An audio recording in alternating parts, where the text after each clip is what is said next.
Eu gostaria de perguntar à senhora, objetivamente, se a senhora acha juridicamente possível haver um candidato da presidência da República condenado e preso.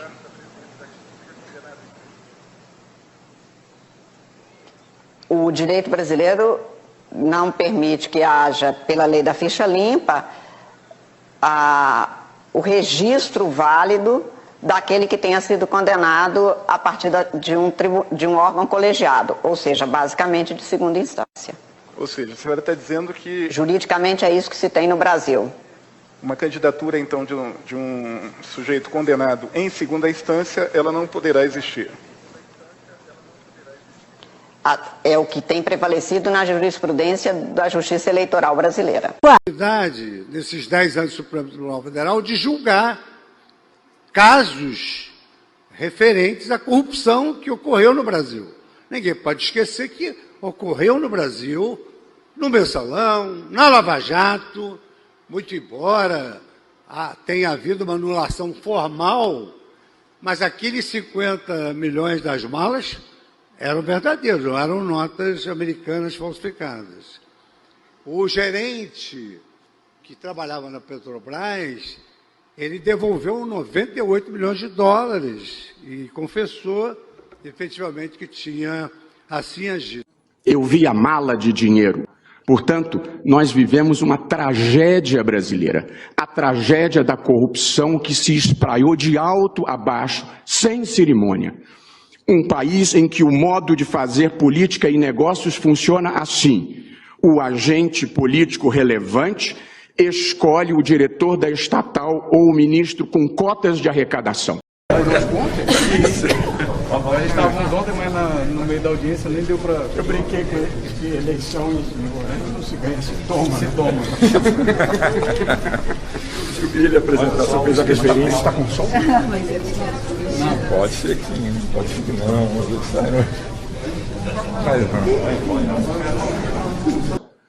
E o diretor da estatal contrata em licitação fraudada a empresa que vai superfaturar a obra ou o contrato público para depois distribuir dinheiro. Bem, a Operação Lava Jato, um dos maiores esquemas de corrupção desvendados no mundo, com prejuízo de quase 100 bilhões de reais só para a Petrobras. Apurou-se o pagamento de propina relacionada às obras da usina de Angra dos Reis, Angra 3, em cerca de 3 bilhões de reais, pagos a um partido político. Na Operação Tesouro Perdido foi encontrado em um apartamento de um ex-secretário da Presidência da República 51 milhões de reais. Dinheiro desviado da Petrobras, o PT recebeu cerca de 2 bilhões de reais.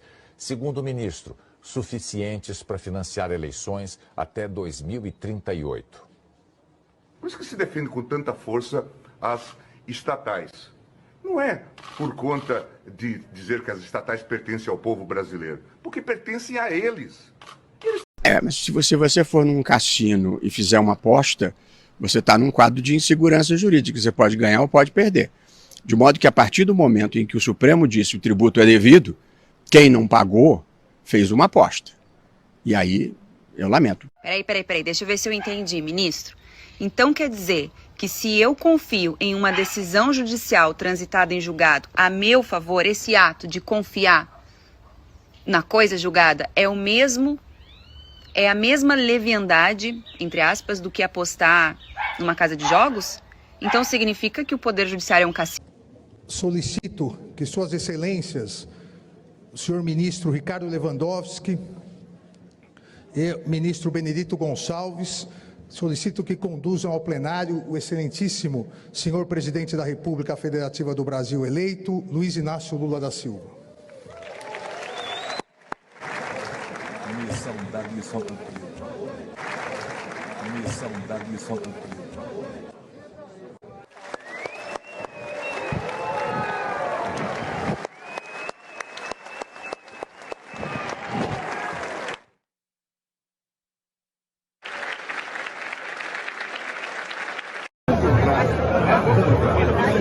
Tudo bem, meu senhor. Em relação à última questão do nosso simpatizante aqui, de um governo corrupto, que foi colocado para fora do Brasil pela corrupção, pela falta de vergonha na cara de quem roubava bilhões e bilhões, se ao invés de roubar bilhões, tivesse investido na segurança, se ao invés de desviar dinheiro para construir porto em Cuba, tivessem investido em presídio, nós estaríamos muito... Na véspera da sabatina de Alexandre de Moraes, o Senado recebeu um abaixo-assinado contra a indicação dele ao Supremo Tribunal Federal. Estudantes de direito da faculdade onde ele leciona lideram o protesto. A nota de repúdio foi lida pela presidente do Centro Acadêmico da Faculdade de Direito da Universidade de São Paulo. A manifestação veio acompanhada de mais de 270 mil assinaturas. Ela também tem o apoio de entidades da sociedade civil, como a Associação de Juízes para a Democracia e o grupo Tortura Nunca Mais. A nota alega que Alexandre de Moraes indicava... Tirar a queima-roupa nas costas de cada ministro filho da puta do Supremo Tribunal Federal que queira acabar com a prisão da segunda instância. Se acabarem com a prisão em segunda instância, só nos resta jogar combustível e tocar fogo no plenário do Supremo Tribunal Federal com ministros Bardes dentro. Ah, quem é, ó? Ah, quem é, ó? Sem terra, ó! Você tá botando fogo, ó! Ó! Ó! Vai ajudar lá! Apaga! Apaga! Apaga!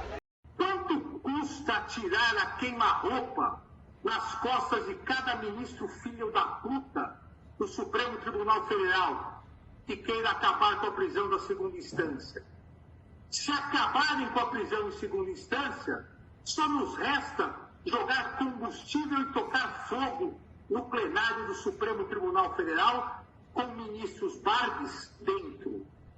Iniciar e manter inquérito por conta própria, mesmo após a Procuradoria-Geral da República, PGR, promover o seu arquivamento. Fato 3. Violar ao princípio da imparcialidade, que se impõe ao Poder Judiciário. Do Xandão, cadeira do Xandão agora do irmão Fábio, e já era, tomou a cadeira do Xandão aí. É o povo que mandou essa porra, cara! Ei, meu filho do céu, tu achou que ia ser fácil, é? Agora tu imagina esse tanto de gente batendo na porta aí agora, porque todo mundo tá na casa previdencial, porque lá não tem jeito de tu ficar. Tu tem que ficar no hotel, aí no meio desse povo todo. E toda hora o nego passando com o carro pra lá e pra cá, rapaziada, né? Porque a rapaziada, tu sabe, né? Tu sabe. Se tu fez um pacto com a rapaziada, tu vai ter que cumprir. É importante que eles saibam quem são vocês.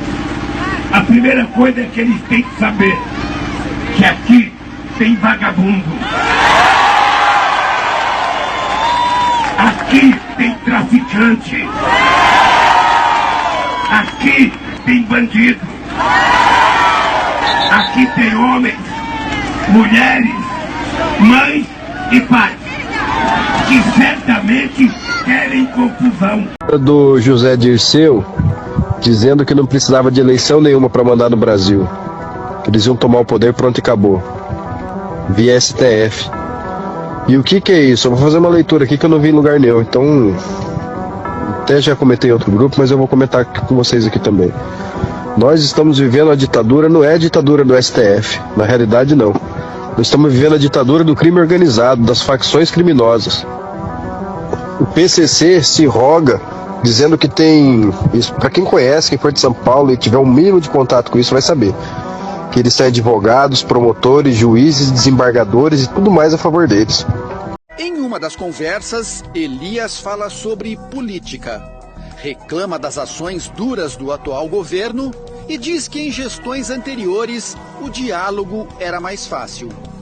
Os caras começaram o mandato agora, irmão. Agora que eles começaram o mandato. Já mexendo diretamente com a cúpula, irmão. Que tem que estar na linha de frente. Então, se os caras já começaram mexendo em quem está na linha de frente, os caras já entrou falando que com nós já não tem diálogo não, mano. Se você estava tendo um diálogo com outros que estavam na frente, com nós já não vai ter diálogo não. Ele já começou a atrasar a implantação do PT. Então você vê que o PT com nós tinha diálogo. O PT tinha um diálogo com nós cabuloso, mano. O PCC não é, sabe assim, eu convivi num... O que acontece? A mídia pinta o partido, o PCC, como um monstro. Todo mundo tem seu livre-arbítrio, eles respeitam muito isso. Entendeu? Você quer, firmão. Se você não quer, firmão também. Você não é obrigado a nada. O PCC não obriga ninguém a nada. Mas na hora que entrou, aí tem que... Se você entrou, você tem que arcar com seus compromissos, né? Essa é a realidade. Quem souber falar melhor, quem tiver jeito de esparramar esse tipo de notícia, isso deve ser chegado no ouvido da população. Eles precisam saber disso. Eu não tenho todos os meios para fazer isso, sou pequeno. Quem puder ajudar e divulgar isso, por favor.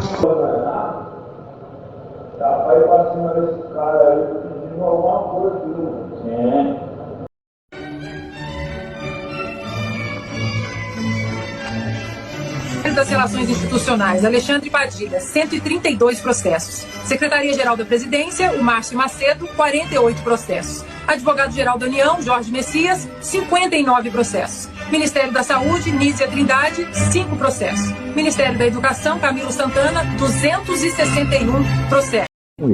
Em relação à última questão do nosso simpatizante aqui, de um governo corrupto, que foi colocado para fora do Brasil pela corrupção, pela falta de vergonha na cara de quem roubava bilhões e bilhões, se ao invés de roubar bilhões tivesse investido na segurança, se ao invés de desviar dinheiro para construir porto em Cuba, tivessem investido em presídio, nós estaríamos muito...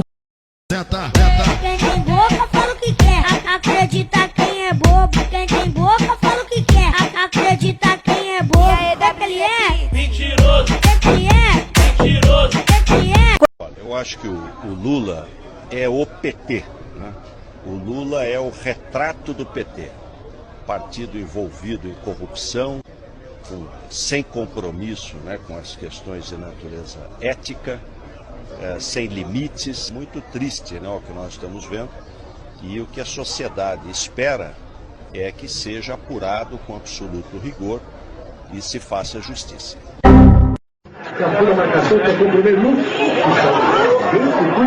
The political response to the carnage on the streets of São Paulo has been drowned out by the World Cup.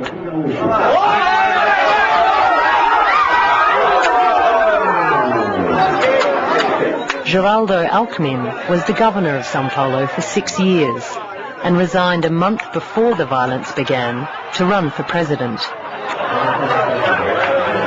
Major Olimpio points the finger firmly at Alckmin for what he sees as years of neglect and mismanagement. Ele é dos grandes responsáveis, possivelmente o maior responsável, pelo descontrole do sistema prisional e pelo descontrole da segurança pública. Isso vai valer até o final do ano? Eu acho que está indo bem, eu acho que está caminhando. You were deputy governor for 6 years and then governor after that for another 6 years. Do you take some responsibility for the PCC gaining such strength? Why wasn't something done about that sooner? Não, São Paulo teve grande trabalho na questão da segurança pública. Tanto é que nós tivemos uma grande redução do número de crimes em São Paulo. The appearance of death squads was quite apparent in this week. At the moment, the Ombudsman says there's 69 cases of death by execution, masked men. Is this shocking to you? Are you surprised at this re-emergence of death squads? Esse é um assunto do governo do estado de São Paulo. Era bom ouvir as autoridades do governo do estado. Obrigado. Tchau, tchau. Bye, bye. Se eu soubesse que era isso, eu não tinha dado a entrevista. Porque não tem menor.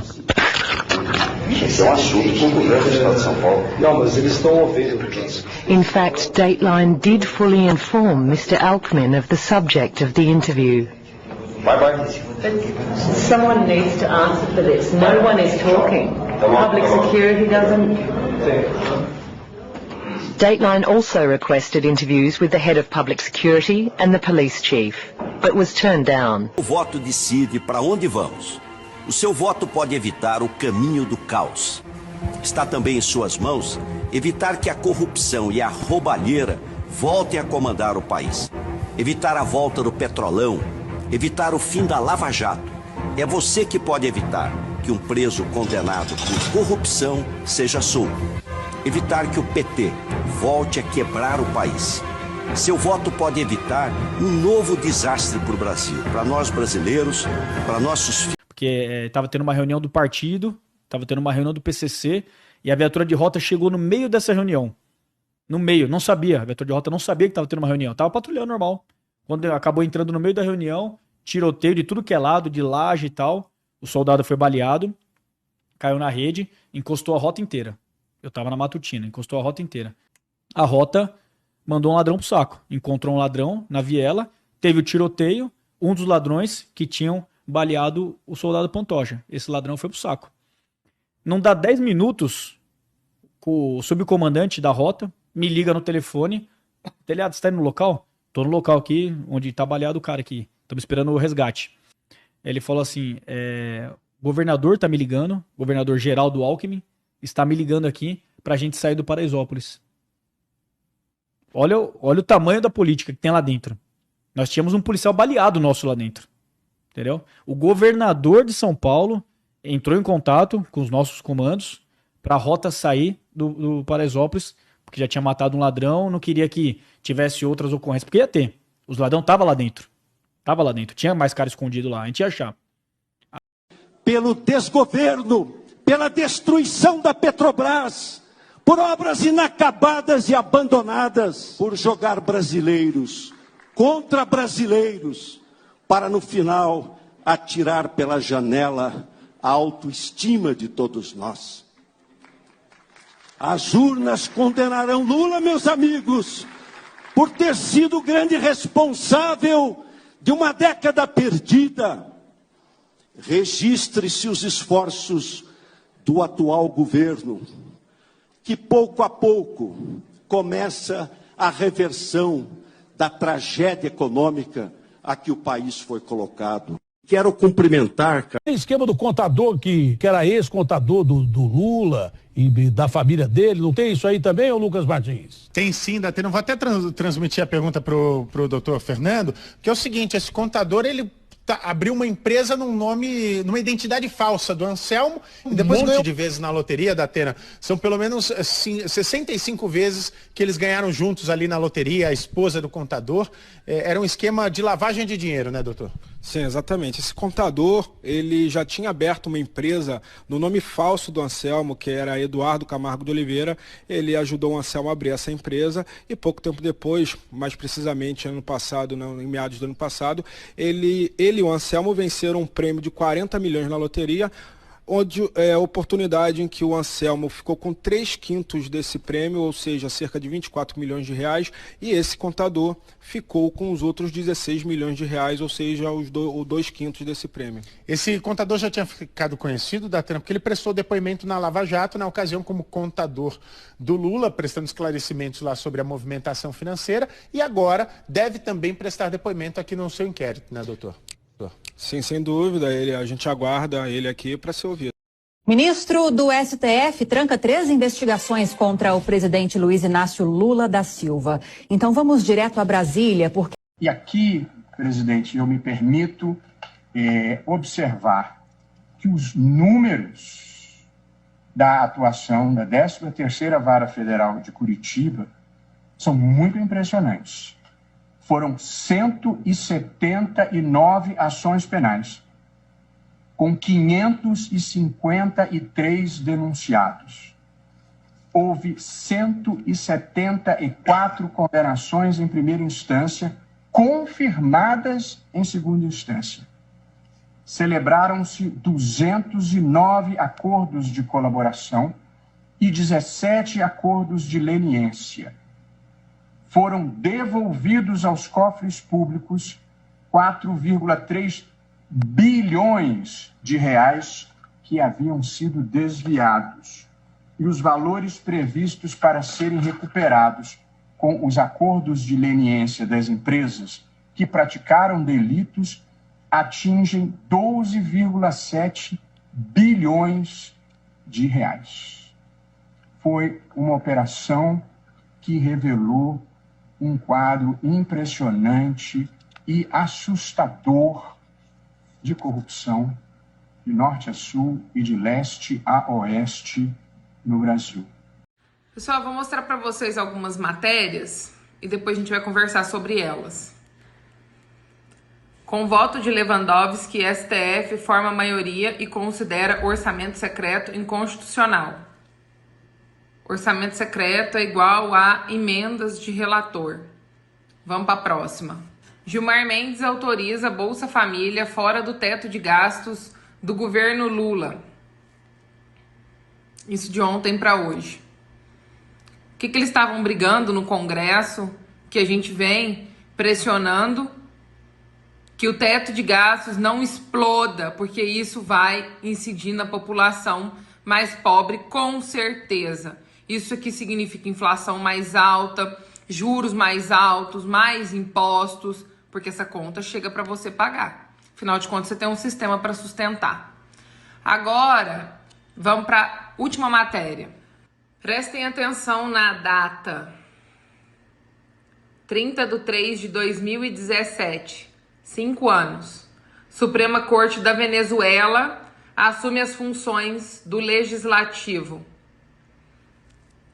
A Suprema Corte lá, assim como aqui, ela é toda chavista. Lá não tem oposição. Um quadro de corrupção estrutural, sistêmica e institucionalizada. Compravam-se maiorias políticas com a corrupção, almejavam-se cargos públicos para desvio de dinheiro e financiava-se a política e o próprio bolso com dinheiro público desviado. Além de estrutural, era uma corrupção sistêmica, porque uma engrenagem alimentava a outra. O problema é que o Supremo Tribunal Federal, não sei porque esse nome de Supremo, entendeu? A Corte Constitucional devia chamar, primeiro devia tirar todos os poderes do Supremo, ser só Corte Constitucional. Depois que Judiciário não é poder da República. A nossa Constituição estabeleceu 3 poderes. Só existe 2 poderes eleitos que têm soberania popular: o Legislativo e o Executivo. O Judiciário é um órgão que tem que ter autonomia e independência. Agora, o Ministério Público no Brasil se transformou num 4º poder, fora o poder que a imprensa tem. Então fica uma democracia maculada, no mínimo, e caminhando para o autoritarismo. É evidente que está caminhando. Porque se o Judiciário assume poderes do Legislativo e do Executivo abertamente, porque quando o ministro do Supremo Tribunal Federal aboga para si mudar um decreto presidencial sobre indulto que é de exclusiva competência e discricionária do presidente, nós estamos caminhando para uma ditadura da toga. Não foram falhas individuais ou pequenas fraquezas humanas. Eram esquemas profissionais de arrecadação e de distribuição de dinheiros desviados. Dinheiro desviado da Petrobras, o PT recebeu cerca de 2 bilhões de reais. Segundo o ministro, suficientes para financiar eleições até 2038. Por isso que se defende com tanta força as estatais. Não é por conta de dizer que as estatais pertencem ao povo brasileiro, porque pertencem a eles. Eles tinham se tornado donos da Petrobras. Esse era o método de governança. Infelizmente, para eles, e felizmente para o Brasil, deu errado. Isso revelou e nós estamos nesse caos por conta desse método de governança corrupta. Nós temos hoje, como método de governança, um modelo cleptocrata. A palavra cleptocracia tem origem grega e quer dizer Estado governado por ladrões. A obra superfaturada irrigava o pagamento do marqueteiro. A propina na obtenção do financiamento público irrigava o caixa 2 da campanha. tudo lavado em offshores não declaradas, em sucessivas camadas de empresas de fachada para disfarçar a corrupção. Com muitas pessoas, nós temos aceito em nome de uma certa imunidade. Mas veja o que diz o ex-presidente, eleito 2 vezes. Eles não sabem de que somos capazes de fazer para garantir a reeleição. Será que as pessoas não podem imaginar que quem diz isso é capaz de dizer eu sou capaz de fraudar uma eleição? Eu não cometo nenhuma imprecisão ao lembrar aqui, estou lembrando de cabeça, mas eu fui agora à internet, uma declaração da candidata agora eleita presidente Dilma. Veja aí, as palavras têm força. E diz que a gente faz o diabo quando dá eleição. A gente pode entender essa expressão de várias formas. Mas fazer o diabo tem uma carga figurativa muito grande. Será que fazer o diabo significa que a gente é capaz até de fraudar a eleição? A Polícia Federal fez hoje a maior apreensão de dinheiro vivo da história. Muito dinheiro, a imagem que marcou o dia de ontem. A Polícia Federal só terminou de contar, no começo da madrugada, aquele dinheirão encontrado num apartamento lá em Salvador. 51 milhões de reais. É a maior apreensão de dinheiro vivo da história da Polícia Federal. Os investigadores dizem que o dinheiro era usado pelo ex-ministro dos governos Lula e Temer, Gedel Vieira Lima, do PMDB. Também hoje, o Procurador-Geral da República denunciou por organização criminosa os ex-presidentes Lula e Dilma e outros políticos que integram a cúpula do PT. 1,5 bilhão de reais é dinheiro que não acaba. 1,5 bilhão atribuídos pela Procuradoria-Geral da República a 8 pessoas. A cúpula do PT por organização criminosa e acusou a cúpula do partido de pegar 1,5 bilhão de reais. Vamos ver os 8 denunciados? Olha só, o ex-presidente Lula aparece na denúncia como chefe e grande idealizador do esquema. E em seguida, a ex-presidente Dilma Rousseff vem como a grande negociadora na compra de apoio junto com os ex-ministros Antônio Palocci, Guido Mantega, Edinho Silva e Paulo Bernardo. A senadora Gleisi Hoffmann, atual presidente do partido, e o ex-tesoureiro João Vacari Neto completam a cúpula petista de denunciados. Rodrigo Janot mostra como os acusados montaram uma rede de arrecadação de propina no governo, principalmente via Petrobras. O ex-presidente Lula foi apontado como líder do esquema e, por isso, se condenado, pegaria uma pena maior. Para o Procurador-Geral da República, Lula foi o grande idealizador dessa organização criminosa. O Ministério Público somou pagamentos de vantagens indevidas a Lula de 230 milhões de reais por suposto favorecimento às empreiteiras Odebrecht e OAS. A denúncia analisou o esquema desde 2002. O procurador diz que só na Petrobras o prejuízo gerado foi de pelo menos 29 bilhões de reais. Lula foi um dos responsáveis pela constituição da organização e pelo desenho do sistema de arrecadação de propina. Seja porque na qualidade de presidente da República por 8 anos, atuou diretamente na negociação espúria em torno da nomeação de cargos públicos com a intenção de obter de forma indevida o apoio político necessário junto ao PP, Partido Progressista, e ao PMDB, para que seus interesses e do seu grupo político fossem acolhidos no Congresso Nacional. A gente estava ontem, mas no meio da audiência nem deu para... Eu brinquei com ele, que eleições não se ganha, se toma. Se toma. Eu queria lhe apresentar, só fez a referência. Está com som? Não, pode ser que sim, pode ser que não. Com a democracia do Brasil garantida. Saque do Estado brasileiro e, em última análise, saque do povo brasileiro. Criou-se um mundo paralelo de esperteza e desonestidade que naturalizou as coisas erradas no país. É por causa de pessoas como esta que já está criado um ministério para tratar desses casos.